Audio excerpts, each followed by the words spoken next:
इन बड़े बड़े महापुरुषों को, नहीं गए ना, नहीं रोका ना, कुछ भी हो, अगर भीष्म जी खड़े हो जाते तो किसी की ताकत थी बोले, परिणाम क्या हुआ? भगवान ने सबको मार के गिरवा दिया, सबको दंड भोगना पड़ा। जिस सभा में शास्त्र निंदा हो रही हो, संत निंदा हो रही हो, भगवत भक्त निंदा हो रही, धर्म की निंदा हो रही हो, आपकी सामर्थ्य तो उसकी जबान बंद कर दो, नहीं तो कान में अंगुली डाल उठ के चले जाओ। उत्तम बात यही, कान में अंगुली डाल उठ के चले जाओ, क्योंकि सामर्थ्य की बात कानून विरुद्ध हो जाएगी। कुछ भी करना कानून के विरुद्ध होगा। परस्मिन बंधु वर्गे वा मित्रे द्वेषे रिपौ तथा आपन्ने रक्षितव्यम तु दयैषा परिकीर्तिता। चाहे कोई पराया, चाहे कोई अपना हो, चाहे भाई हो, चाहे दुश्मन हो, यदि आप भक्त हैं तो आपका व्यवहार राग और वैर से रहित होना चाहिए। भाई के प्रति राग नहीं और दुश्मन के प्रति वैर नहीं। अगर भारी विपत्ति में भाई फंस जाए तो हम कैसे करेंगे? उसकी दुख निवृत्ति। ऐसे अगर दुश्मन भी फंस जाए तो हम उसकी दुख निवृत्ति का कार्य करेंगे। दुश्मन है, वो हमें गाली देता है, अपमानित करता है, हमारा बुरा चाहता है, लेकिन हम उसका मंगल चाहेंगे, बोले उसे भक्त कहते हैं। उसे कहते हैं वो राग द्वेष रहित भगवान का भक्त जो दयावान है। आन संशम क्षमा सत्य महिंसा दान मार्जवम प्रीति प्रसादो माधुर्यम मार्दवम च यमादस। यम और नियम, ये जिसके जीवन में होते हैं वो बहुत दैवी संपदावान माना जाता है, भागवतिक माना जाता है। यम किसे कहते हैं? ये 10 होते हैं, यम 10 और नियम 10 होते हैं। यम पहला है आनशंशम, अक्रूरता। किसी के प्रति भी क्रूर वचन, क्रूर व्यवहार बिल्कुल नहीं होना चाहिए। क्रूरता तब आती है जब हमारे विपरीत कोई व्यवहार करता है, तब उसके बोलने की क्रूरता हो जाती है, चेष्टा में क्रूरता हो जाती है, हृदय में क्रूरता हो जाती है। अचानक आक्रमण होता है, अगर संबोधन करके आवे कि तुम्हारी परीक्षा हो रही तो शायद साधक सावधान हो जाए, पर अचानक आक्रमण माया का होता है, वो संभल ही नहीं पाता कि मेरी परीक्षा हो रही, और वो क्रूर बोल देता है, क्रूर कर्म कर देता है, क्रूर चिंतन कर देता है। इसका मतलब यम कमजोर है, यम नियम में वो कमजोर है। पहला यम है अक्रूरता, न वाणी में क्रूरता हो, न शरीर में चेष्टाओं में क्रूरता हो, न मन में क्रूरता हो, अक्रूरता।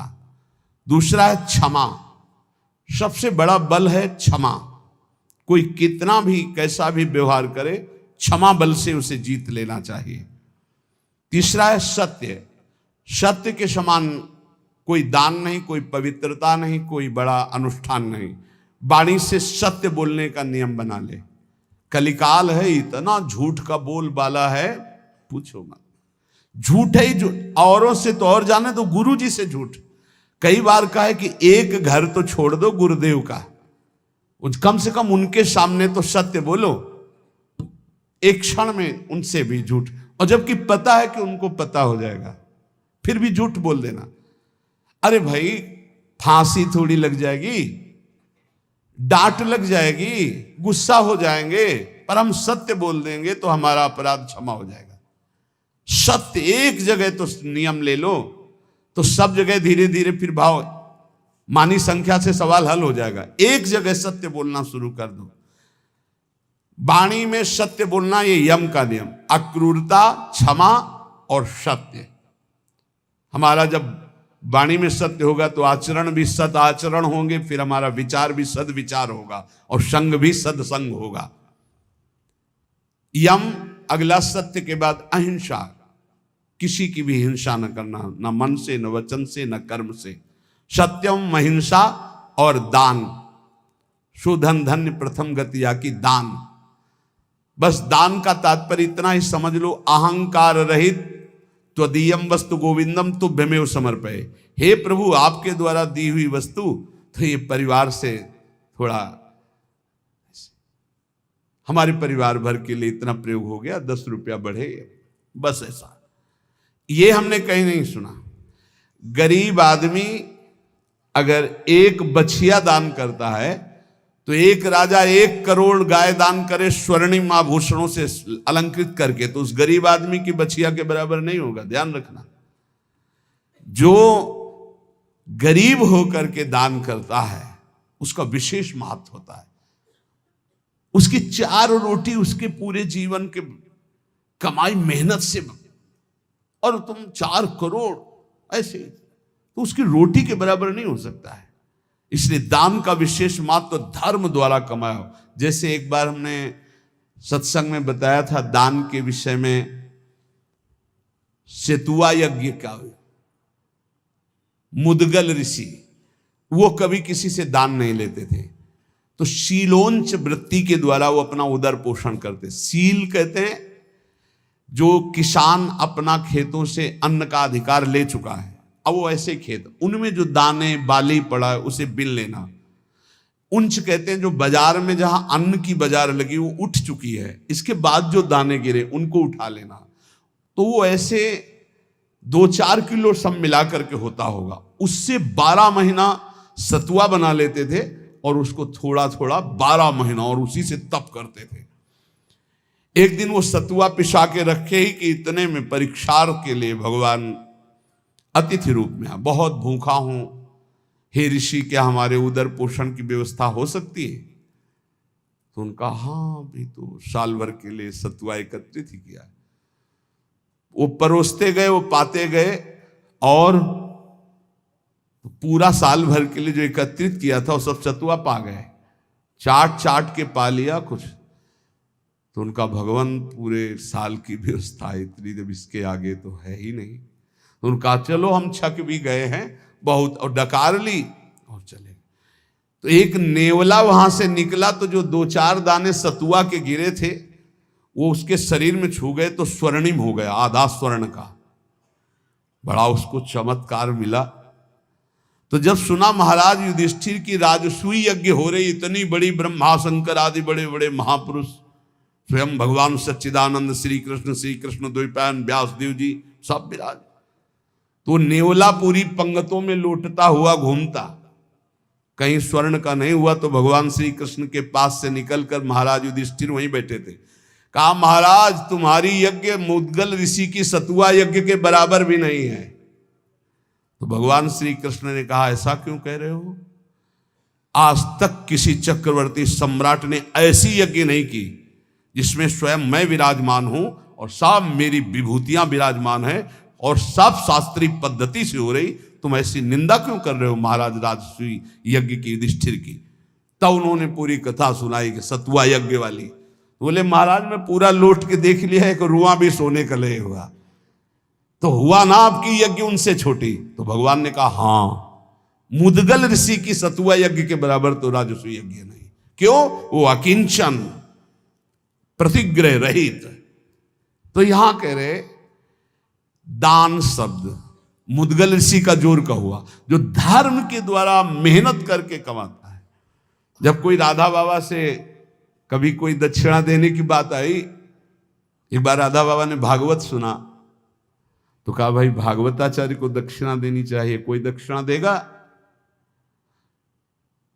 पर धर्म की कमाई का, अगर पाप की कमाई का दिया तो समझ ले तो किसी की जेब में नहीं। एक जो घास खोदना सेवा करना, तो उसने कहा बाबा 50 पैसा या 100 रुपया हम दे सकते हैं। बोले हाँ बस इतना ही काफी है। बाबा ने लिया और कहा भागवताचार्य जी से ये दक्षिणा। वो तो केवल बाबा को प्रसन्न करने के लिए सुनाने आए थे, उनका अर्थ से कोई मतलब नहीं। हिम्मत नहीं पड़ी किसी की 10-5 रुपया देने की, केवल वो एक घास खोदने वाला। बाबा मेरी कमाई धर्म की है, ये 100 रुपया या 50 पैसा, चाहो तो 50 ले लो 50 पैसा, या चाहो तो 100 रुपया, इससे ज्यादा हमारे पास व्यवस्था भी नहीं। ये दान वही जो मेहनत के द्वारा किया हुआ। फिर दूसरे को यम, आगे नम्रता। नम्रता विद्या विनयम ददाति, आज पढ़ लिख करके उद्दंड बनते हैं, पढ़े लिखे हैं। पूछो अपने माता पिता के पैर छूते हो? नहीं। माता पिता कहते हैं कहाँ जा रहे हो? बोले आप अपना देखो। हम स्वतंत्र हैं, हमारा जीवन अपने, हम जो कर रहे हैं वो तुम्हारा अधिकार नहीं। ये है विद्या, ये है विनयम ददाति, ये है विनय। किसी को भी यहां यदि तुम सुख दोगे तो वो सुख 1000 गुना बढ़कर तुम्हारे जीवन में आएगा, और किसी भी जीव को दुख दोगे तो 1000 गुना बढ़ के मिलेगा। महाभारत में एक तितली की गुदा में बंबूल का कांटा डाल के छोड़ दिया मांडव्य ऋषि ने, तो सूली डाल करके निकली नहीं, काट दी गई, अणिमांडव्य पड़ा। महाभारत में देख लेना।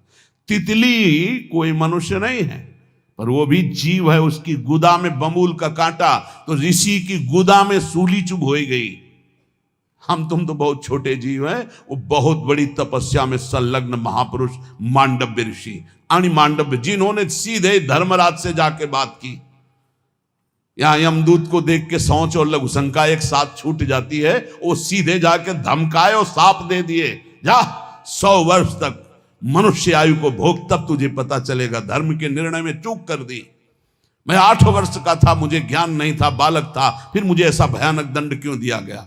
इसलिए हम संकेत में बता रहे, तितली की गुदा में बंबूल का कांटा छोड़ा तो उनकी गुदा में सूली चुभ होकर के काट दी गई, निकली नहीं। और तुम खा रहे हो इन पशुओं के मांस को, तो तुम्हारी दुर्दशा नहीं होगी, तुम्हें पता नहीं? इस एक जबान के लिए 2 अंगुल का है खेल सारा। इसके बाद घाटी के नीचे हुआ कोई नहीं मतलब है कि कैसा था, सब मल हो जाएगा। बस 2 अंगुल का स्वाद। अरे बहुत स्वाद ले लिया, थोड़ा राधा नाम का स्वाद लो। मारो इस तृष्णा को, भोजन की तृष्णा को, भोग की तृष्णा को, देखने सुनने बोलने की जो प्रपंच जनित तृष्णा है, इसका नाश करो। जो उपासक भगवत मार्ग में आगे बढ़ना चाहता है, वो किसी को मित्र ना बनाए, और मित्र बनाए तो बहुत काल के बाद बनावे। सहसा किसी को दोस्त नहीं बनाना चाहिए। कह रहे हैं, चिरेण मित्रम बदनीयात, चिरेण च कृतम त्यजेत, चिरेण ही कृतम मित्रम चिरम धारणमर्हति। रागे दर्पे च माने च द्रोहे पापे च कर्मणि, अप्रिये चैव कर्तव्ये चिरकारी प्रशस्यते। बंधूनां श्रद्धां चैव भृत्यानां स्त्रीजनस्य च, अव्यक्तेष्वपराधेषु चिरकारी प्रशस्यते। चिरकाल तक परीक्षा लेकर ही दोस्त बनाना चाहिए, सहसा किसी को मित्र नहीं बनाना चाहिए। यह हमारे ब्रह्म ऋषियों का आदेश है। क्या परीक्षा ले हम जिससे मित्र बनाना हो?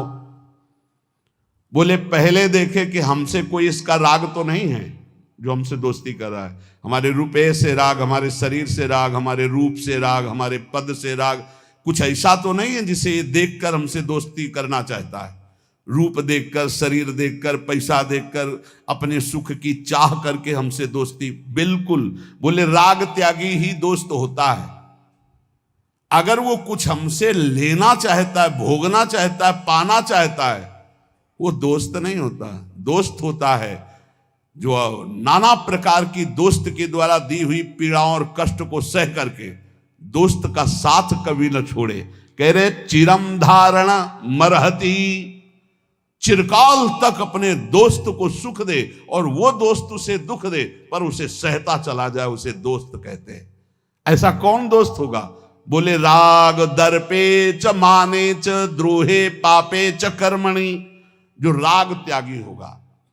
ये आजकल जो दोस्त बनाए जा रहे हैं, देख लो, नाप लेना कैसे दोस्त हैं, इसका परिणाम देख लेना। आजकल दोस्त बनते हैं, चाहे बालक हो चाहे बालिका हो, शरीर को देखकर, रुपया देखकर,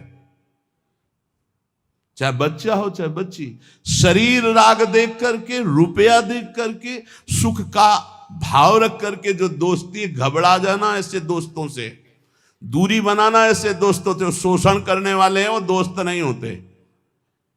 चिरम मित्रम बदनीयात, चिरेण च कृतम त्यजेत, चिरेण ही कृतम मित्रम चिरण धारण मरहति। महर्षि जन कह रहे पहले चिरकाल तक उसकी परीक्षा लो कि ये किसी स्वार्थ वस्तु मेरे से दोस्ती नहीं कर रहा, और 100 में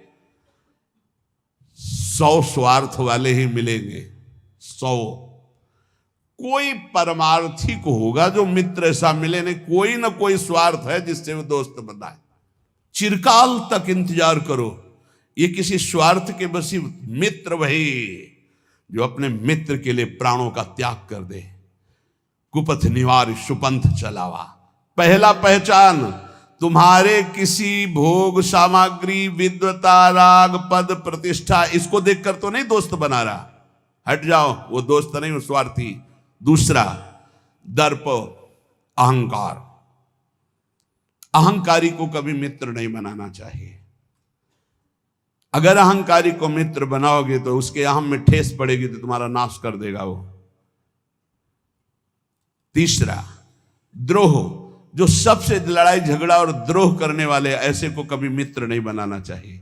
चौथा, जो पाप कर्म प्रिय है, ऐसे कभी को दोस्त नहीं बनाना चाहिए। पांचवा, जो शास्त्र विरुद्ध खान पान करता है, अप्रिय कर्तव्य, अप्रिय कर्तव्य, शास्त्र विरुद्ध खान पान, कभी ऐसे को दोस्त नहीं बनाना चाहिए। चिरकाल तक कर्तव्य की परीक्षा लेकर के ही दोस्त बनाना चाहिए। ये कर्तव्य परायण है, ये हमारे प्रति दोस्ती निष्काम भाव से रख रहा है, ये हमारे किसी स्वार्थ से नहीं। ऐसे मित्र होते हैं, बिरले ही होते हैं, ऐसे देखे भी है। ऐसे भी मित्र होते हैं कि वो प्राणों की बाजी लगा देंगे लेकिन स्वार्थ की कहीं गंध नहीं और आपका अमंगल और अहित नहीं होने देंगे। ऐसे मित्र दो ही होते हैं, या भगवान और या भगवान का भक्त, दूसरा नहीं होता। स्वार्थ रहित जग जुग उपकारी, तुम तुम्हार सेवक असुरारी। भगवान और भगवान का भक्त, थोड़ी भी भक्ति है तो ऐसा मित्र बना लो, हानि नहीं होने वाली। भगवान से विमुख है तो कोई भी हो, कोई भी हो, स्वार्थ कुछ न कुछ देख करके ही दोस्ती करता है।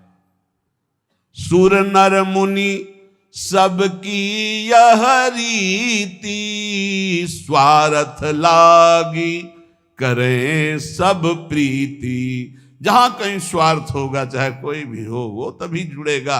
अगर स्वार्थ रहित प्यार है तो भगवान और भगवान के निर्मल प्रेमी महाभागवतों में। तो यहां सावधान करते हैं, अब ऐसा यदि मित्र बन गया है तो किसी छोटी मोटी बात में उसका त्याग मत कर देना।